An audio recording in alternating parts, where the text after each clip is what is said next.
our last program, we talked about Project JEHOVA, a government project concerning the UFO that was discovered outside of Roswell in 1947. Gary Stearman is here to discuss with me this UFO phenomena.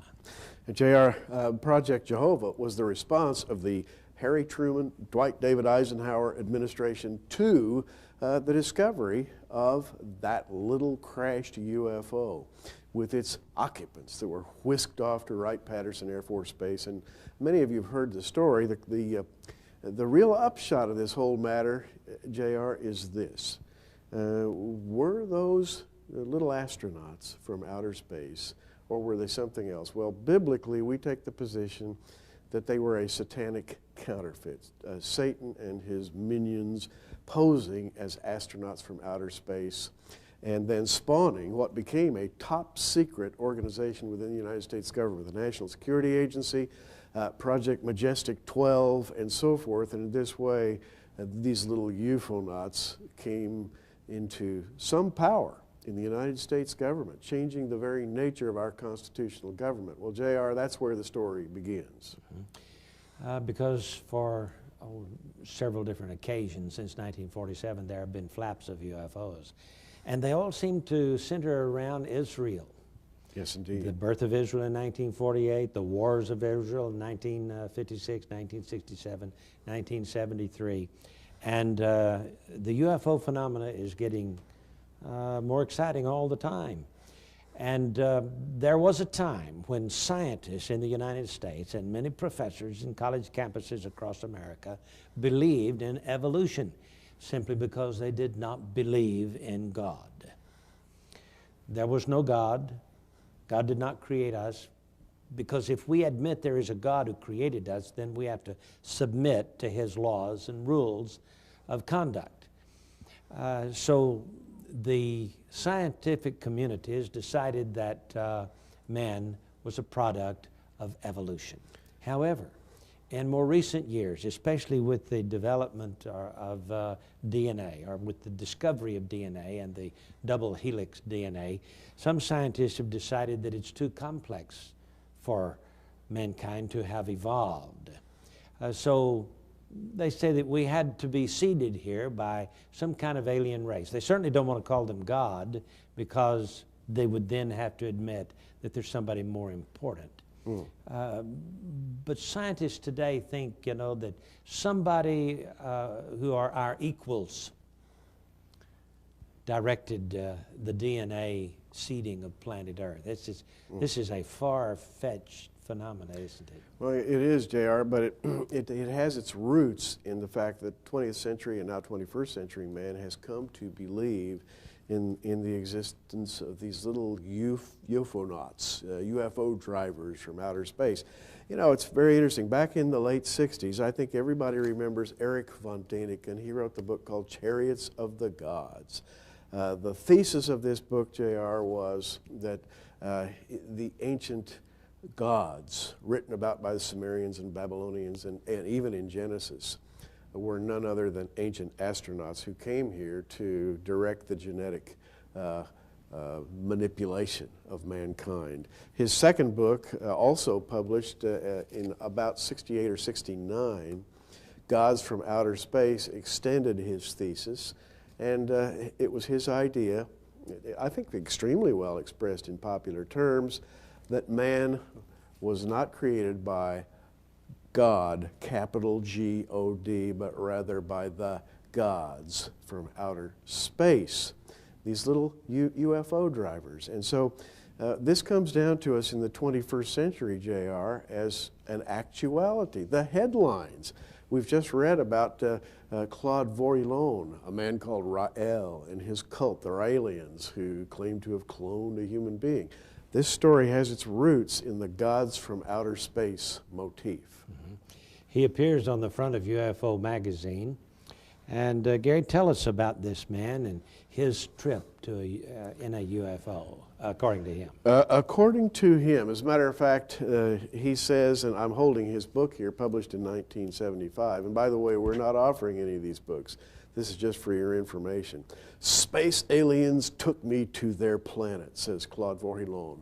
a.k.a. Rael, the leader of the cult.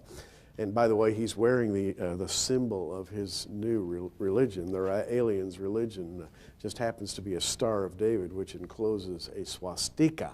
Wow. Thereby incorporating into one symbol two opposing ideas.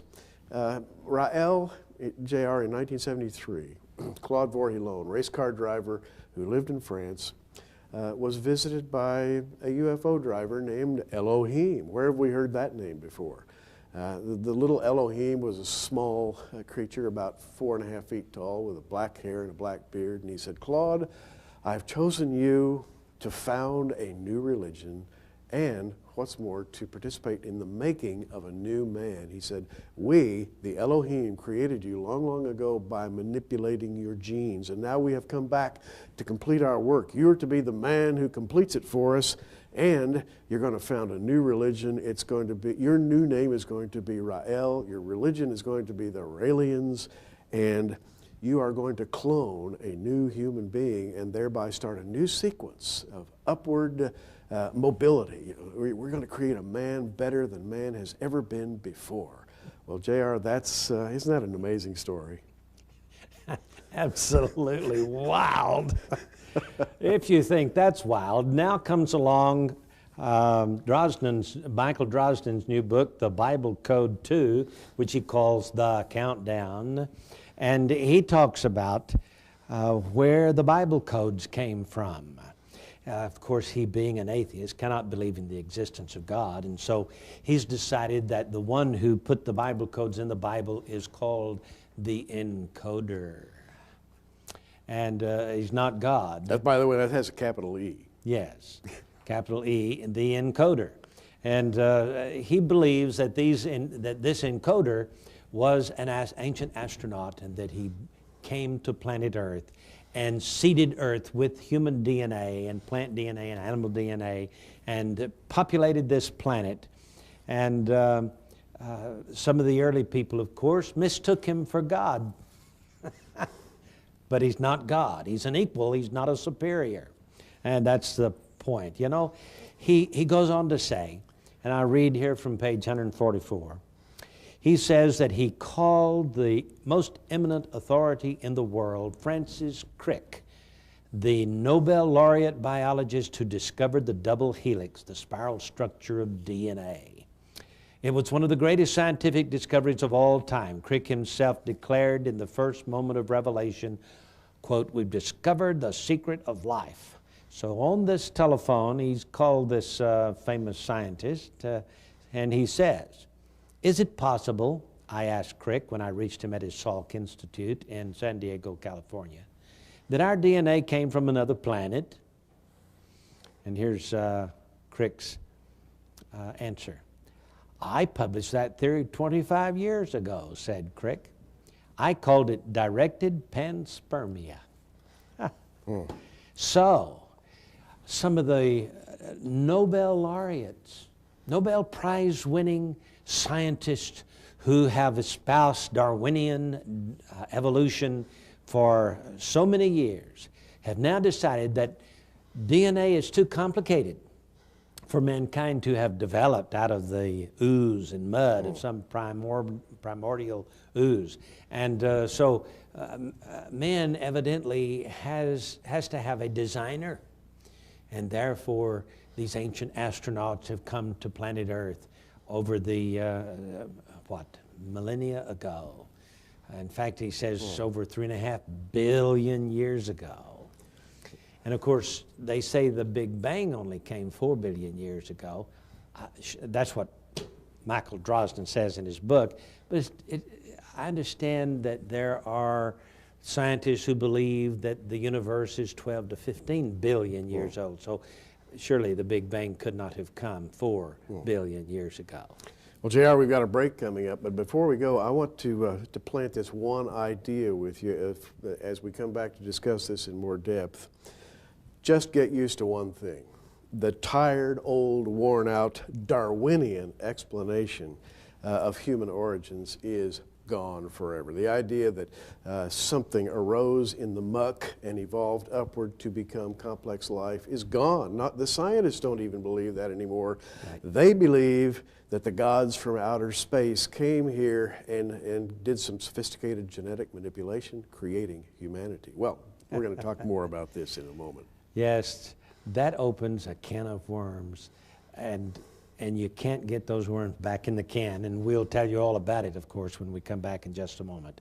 Remember, we didn't come from visitors from outer space. We came from one who is called God. We'll be back in just a moment. So Drosnin believes in the encoder, not God. And he and this famous Nobel laureate, the man who discovered the double helix DNA, both believe that the ancient astronauts came and seeded man on planet Earth. In fact, Drosnin, Gary, has found the location in the Bible code of where we came from. It's down at the south end of the Dead Sea, in a place that of course the Bible calls Sodom and Gomorrah. If we were to evolve from anywhere on earth, it'd be a sad state of affairs if we all came from Sodom and Gomorrah. It would indeed. Oh boy. Well, J.R., the most brilliant men in the world, if they are not enlightened by the Spirit of God, can come to some strange conclusions. You know, Dr. Francis Crick, the man about whom we spoke a moment ago, has to be one of the most brilliant men on the planet. In 1953, he and Dr. James Watson co-discovered the existence of the DNA molecule, which stores the genetic information of all life. And working over the years, they discovered the DNA code. That is how all of the particles of DNA fit together to form genes and chromosomes and cells. And JR, as Dr. Francis Crick began to work over the years, he came to a conclusion. And that is that the DNA molecule is so complex in its structure that there's absolutely no way that it could have formed accidentally, as in spontaneous generation in the ancient mire. Yes. Now, I heard you read an article about Dr. Crick a few moments before we began the program. And it mentioned something about him bordering on creationism. Could you read that to us? Well, yeah, as a matter of fact, I have several quotes here. And before we get into those quotes, let me just suggest something interesting. Back about 1908, a brilliant physicist by the name of Svante Arrhenius proposed what he called the panspermia theory, that life originated on Earth with the arrival of spores that had drifted through space from other planetary systems. And they finally landed on Earth, and they germinated about 3 to 3.6 billion years ago, and that's when life began on planet Earth.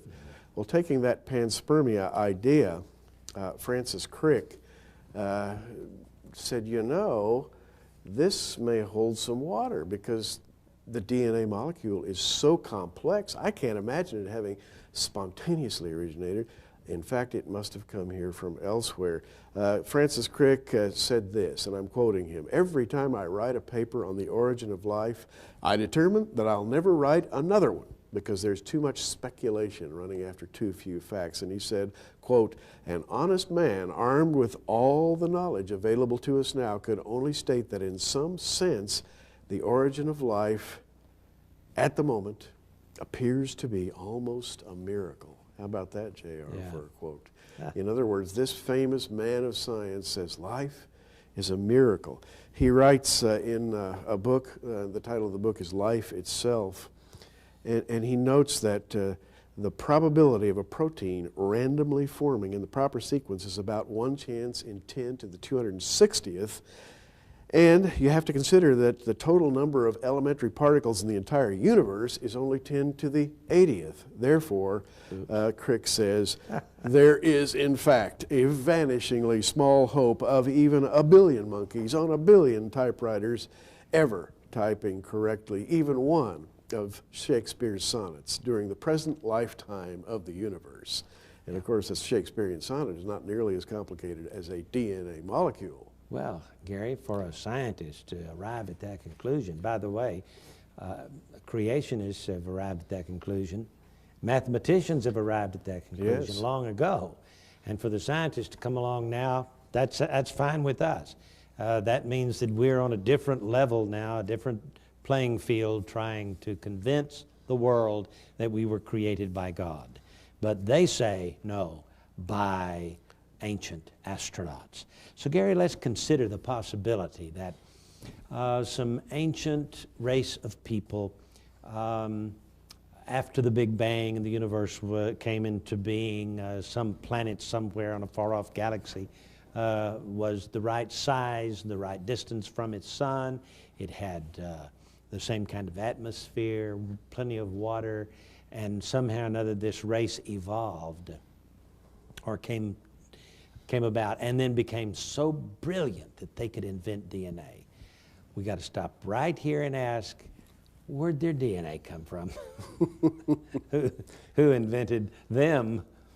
Absolutely. This begs the question. In fact, it only Crick's idea of panspermia, and by the way, he was subsequently, J.R., questioned on the panspermia idea, and he later came up with the idea that, well, it's very possible that beings in some ancient galaxy sent rocket ships into the universe which landed here with the stuff of life, which then took root. And by the way, he speculates on this in very real terms, as though it actually happened. But again, that only postpones the creation by one step, because as you say, it begs the question, who created the people who sent the life to planet Earth? In the final analysis, you're going to have to look into the Bible for the answer.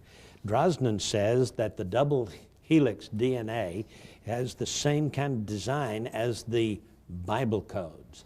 In other words, he says the Bible codes are double helix as well, which means then that the same one who seeded the earth with all kinds of DNA, plant, animal, and human life, also wrote the book and put into the book messages to the future. How did this one, back 6,000 plus years ago, know what was going to happen in the year 2000, 2003, 2006, in order to put, well, Drosnin's got the answer. He says, you know, they had to get into a spaceship that could go faster than the speed of light in order to get here from some far-off distant galaxy. You start measuring the universe, you'll find out that they had to go pretty fast. The speed of light itself takes millions upon millions of years to get here, and surely those who seeded Earth with DNA didn't have millions of years lifespans, and their ship was too small to populate generation after generation after generation. And so the big question is, you know, how did all of this fit together? Well, he says that they were time travelers. That solves the problem. They went back in time and got here fast enough through time that they could write the Bible, because they have seen all of human history. They wrote the Bible and put the Bible codes in so that we could look at it and see the various things he's got listed in his book. J.R., we have come to the place in human history where science fiction has replaced science. It's just that simple. And even men like Francis Crick speculating about rocket ships sending life to this planet. A Nobel laureate, the co-discoverer of DNA, saying that's how life had to exist. It's just too complicated to have evolved. And J.R., let me say this one thing rather quickly, and that is that Claude Vorhillon, a.k.a. Rael, was told by the little man in the UFO called Elohim. He said, he was told, you know, Claude, you must go out and create a new, renewed human being. Why? Because every so often we have to genetically re-engineer people to kind of bring them up to the level of immortality. We, the Elohim, created them years ago, but you have to renew them. JR, I would just have one answer, and that is John 1:1. In the beginning was the Word was with God, the Word was God. And you know, John goes on to explain that Word was incarnated in human flesh. He created everything, and He predates everything. And you know, the Word is coming back to this earth. Jesus Christ is going to come back to this earth and set up a kingdom and rule as King of Kings and Lord of Lords for 1,000 years. Before that happens, of course, the devil's going to show up and set up the Antichrist government. So, wow, the Bible is true. Trust in God. We'll be back in just a moment. I'd like to talk to you for a moment about an exciting new offer from Prophecy in the News.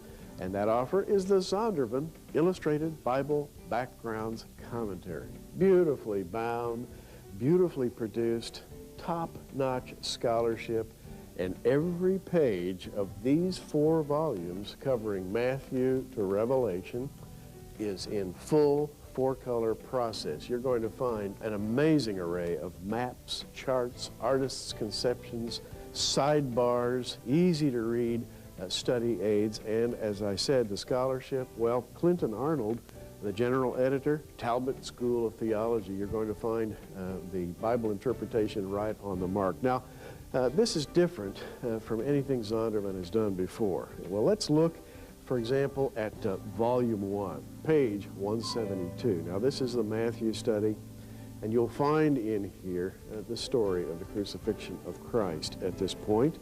But you'll also find a picture of the potter's field, Akeldama. You'll also find a sidebar about Barabbas and the thieves who were crucified with Christ, talking about the cultural ferment of the day, the fact that those thieves were really revolutionaries. You're also going to find a sidebar about the life of Pontius Pilate, including, by the way, the famous Pontius Pilate inscription, photograph of that.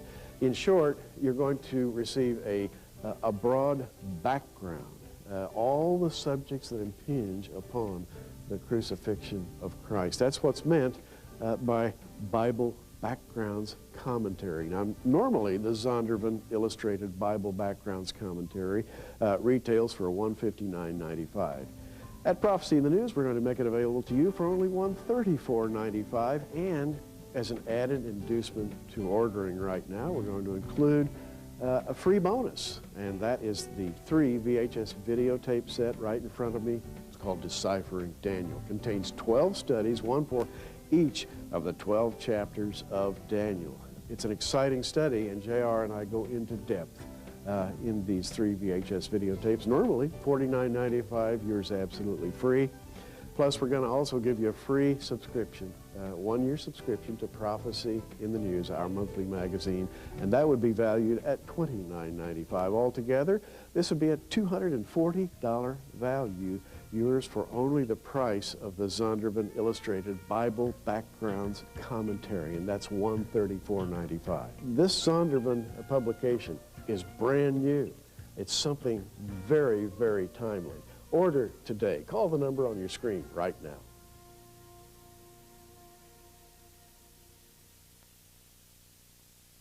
Somewhere in the outer reaches of another dimension, there's a war going on between 2 species.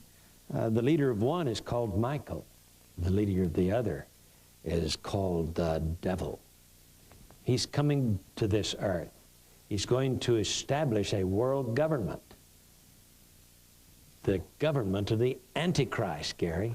Absolutely. And by the way, when you read about cloning in the newspaper, and you're going to be reading about it a lot in the near future, just remember where it comes from. It comes from the evil desire of mankind not to acknowledge God, but to acknowledge man as creator. Yeah.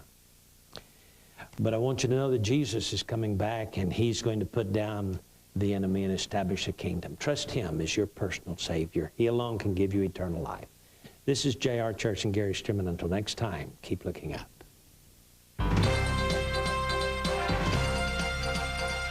Prophecy in the News is a viewer-supported ministry sponsored by our many friends across America and in your area. For your gift of $10, you can receive a special edition of our current program on audio tape, or for a gift of $20, we'll send you our programs on videotape. For either order, call the 800 number on your screen right now.